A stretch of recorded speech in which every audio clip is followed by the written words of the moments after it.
واقعیت افغانستان یا خراسان همان زمانی را میماند که بابر شاه را زن ازبک فروخت، مبنی بر اینکه آن زن ازبک دروازه های بخارا را برای همتباران ازبکش گشاد و بابر شاهی مغول از تاریکی شب استفاده کرد و گریخت.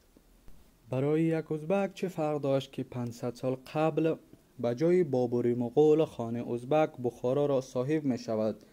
المهم تاجیک خاکش را باخت و امروز برای غنی پشتون و پیروانش چه فرق دارد که کابل با دست کدام یک پشتون دیگر سکوت می کند. در هر دو حالت تاجیک می بازد و پشتون راهبر می شود. این همه شریعت و مذهب و دغدغه کارها با هدایت آسمانی برای خرافاتی های چون ما تاجیکان ساده باور است.